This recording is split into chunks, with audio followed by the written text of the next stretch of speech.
Thank you, Knut. High Commissioner Volleberg, Minister Rosenthal, former High Commissioner Akeos, Mr. Starkovsky, Mr. Tricoli, Your Excellencies, ladies and gentlemen, and last, but certainly also first, dear members of Max's family present here today. What I learned working for Max van der Stoel 18 years ago for a period of 2.5 years was the following. Max van der Stoel possessed a combination of two qualities which I found rare in international politics. On the one hand, he was a consummate politician, instinctively feeling and then analyzing and describing the context and the core of the issue at hand, what would be possible and necessary for a solution, and which approach would be the most fruitful. However, he was not only an astute realist, but also an idealist. He had the inner conviction, expressing it every day throughout his work, that what mattered in the end are the fate and dignity of human beings.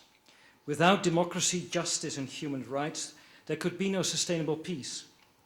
This strong moral compass provided the orientation for his concrete political actions.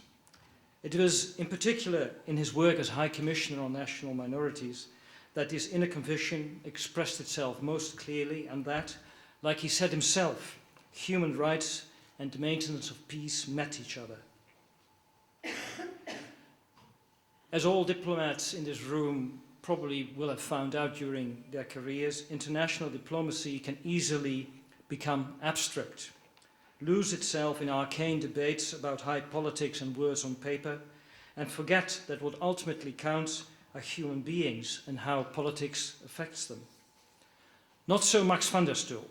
It is true, he did seem more at ease in intellectual and political discussions, and often betrayed a certain awkwardness, perhaps, in conversations with the people whose everyday lives were touched by the issues he was dealing with.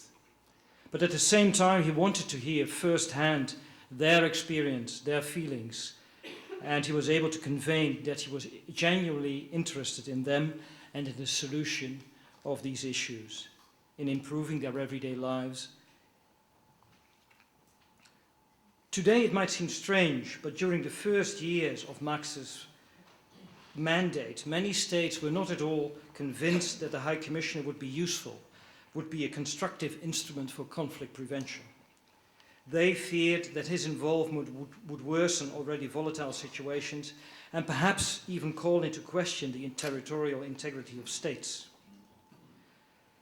Many times he had to talk behind the scenes, of course, with representatives of the states, trying to convince them that things were otherwise. And in the end, after his first year in office, his reputation was firmly established. He had convinced all overseas states that his approach worked and that his judgments and recommendations were sound, realistic, and responsible. But most importantly, Max van der Stoel had won the trust, or at least the grudging acceptance and respect of the governments and groups most immediately involved. And he was able to show that his work was in the interest, I think the minister said it before, of both the majority and the minority, that he was indeed the High Commissioner on national minorities and not for national minorities. Of course, he could not convince everyone. Years after I had left his service, I witnessed a pointed exchange between two ambassadors from one and the same country, where Max had done quite a bit of his conflict preventive work. One was an ardent supporter of his, the other highly critical, and convinced that Max had forced his country into making far too many concessions. But this was the dilemma that he was always confronted with. And in the end, I think, in hindsight, very many of the local politicians who were once critical will now see how good the work was that he did for their countries and their nations. An important part of the success of Max van der Stoel lay in his style. He was the embodiment of quiet, behind-the-scenes diplomacy, not using the media or other megaphone techniques to pressure a government or a group into concessions, which would not have been sustainable anyway. And sustainability of solutions was one of the things he was always aiming for. Also, he refrained from judgment until he felt he had a proper understanding of the situation and of the possibilities for solutions. As I experienced in working for him, he believed in meticulous preparation, down to the tiniest details of a situation, of legislation, of political positions, spending also a lot of time in the country to speak with the parties involved, and returning as often as he thought necessary. And I emphasize the word he, because there were groups and there were governments who at times wished he would just go away and not return. But with Max van der Stoel, that was a losing proposition. He would return. He would persist. Michael Ignatieff, the Canadian intellectual and politician, summed it up well in a documentary on Max van der Stoel. Max was effective by being persistent and by being there. And he himself had said on one occasion, Max van der Stoel, as with peace, constant vigilance is the price for human rights. He knew, like no other, that in his line of work there are no quick solutions, that sometimes just keeping a situation from getting worse is already a success in itself, and that progress once achieved can never be assumed to be secure. Recent incidents involving the Roma in some regions of Europe are a vivid reminder of the tenacity and intractability of some of the situations with which each High Commissioner has to deal.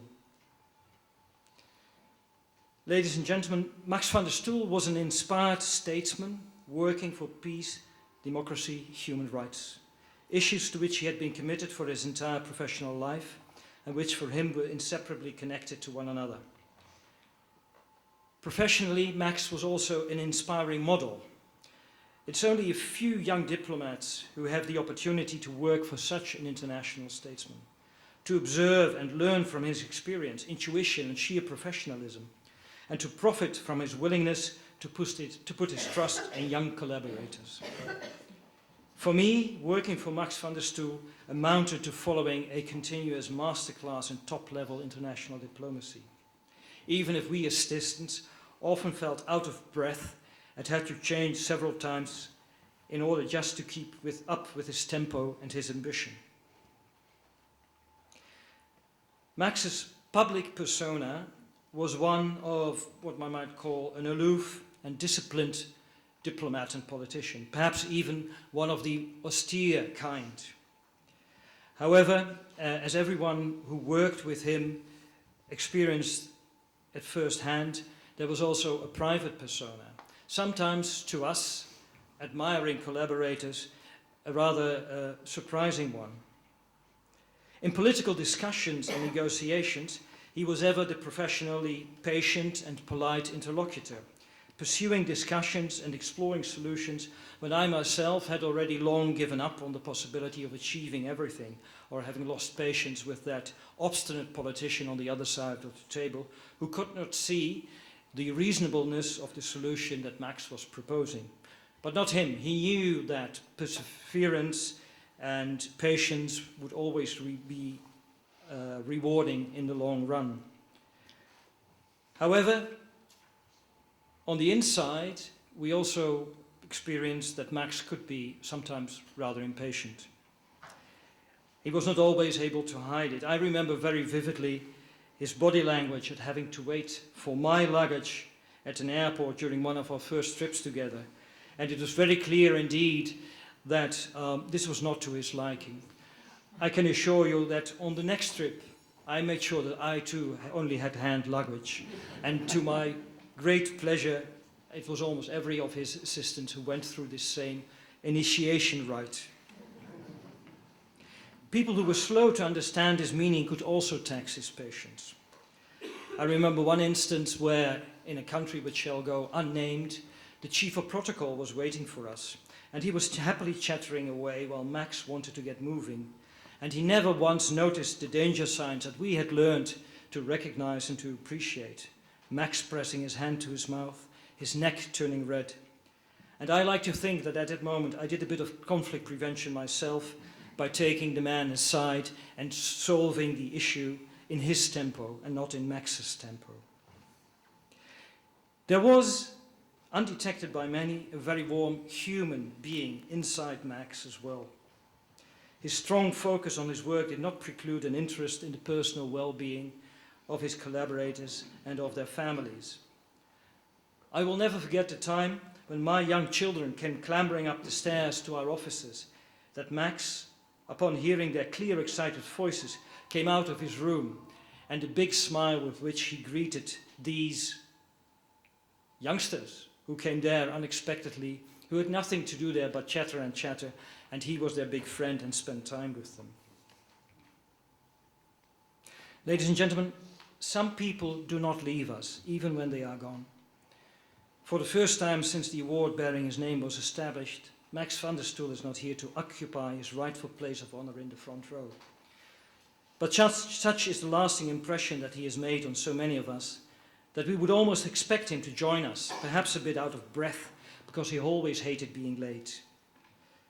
For his great statesmanship, his deep commitment to humanity, his immense contribution to peace, justice and human rights, but also for his dry and sometimes roguish sense of humor and his warm interest in his collaborators and their families. For all this, we will be remembering Max van der Stoel.